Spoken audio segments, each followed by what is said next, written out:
बच्चों को यदि संस्कारी बनाना है, वे जब माँ के पेट में होते हैं तभी से संस्कार उनको देना चाहिए।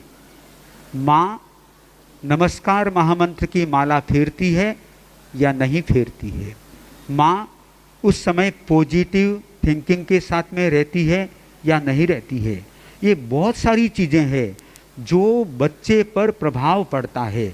माँ यदि दिन भर हाथ में मोबाइल लेकर के कुछ देखती रहेगी, उसका असर भी बच्चे पर पड़ता है।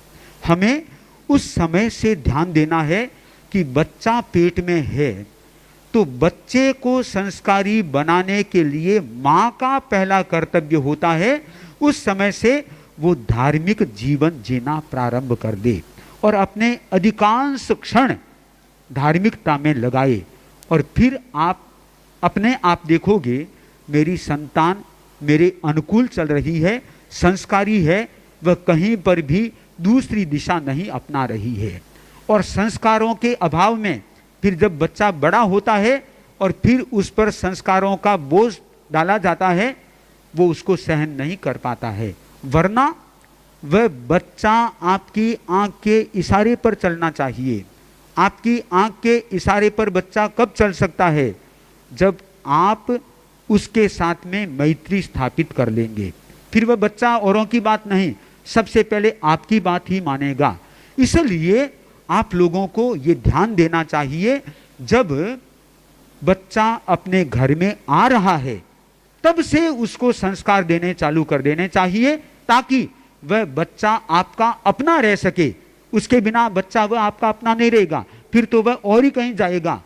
उसको बाद में संस्कारी बनाने की अपेक्षा पहले से ही आप लोग जागरूक रहेंगे तो आगे की स्थिति बहुत अच्छी बन सकती है। और दूसरी बात, मैं यह एकदम शतशः नहीं मानता हूं कि वर्तमान की भावी जो युवा पीढ़ी है वह धर्म से विमुख हो रही है और पाश्चात्य संस्कृति की ओर जा रही है।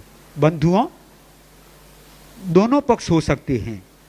ये पक्ष भी जितना सही है उतना वह पक्ष भी सही है कि आज का युवा समाज धर्म की दृष्टि से बहुत आगे आया है। और इसका प्रमाण क्या है कि सामायिक अभियान, मैं हूं सामायिक साधक, ये वही बीड़ा उठा सकता है जिस समाज का युवा संस्कारी होगा। कम से कम मैं ये कह सकता हूं, जैसे मगवा गणी ने कालू गणी के बारे में कहा था कि देखो कालू तुमसे तो अच्छी प्रतिलेखना कर रहा है, वैसे ही मैं और समाज की तो मैं चर्चा कर नहीं सकता, पर यह कह सकता हूं तेरा पंथ का युवा समाज आज भी धार्मिक दृष्टि से आगे है। तो हमें ये निश्चिंतता तो नहीं रखनी चाहिए, पल पर सजग रहना चाहिए, पर ये अभिमान भी करना चाहिए अपने आप पर कि हाँ, हमारी युवकों की दिशा सही है और भी अच्छी दिशा बन सकती है, बशर्ते हम उनसे बातचीत करते रहेंगे और उनमें कभी भी दुर्गुण प्रवेश करेंगे तो उन पर हम ब्रेक लगा सकते हैं और हमारी युवा पीढ़ी बहुत आगे से आगे संस्कारी हो सकती है। और आने वाले जो बच्चे संस्कारी होंगे तो फिर वे बड़े होकर के युवा पीढ़ी संस्कारी फिर और आगे बढ़ सकेगी। ओम अरहम।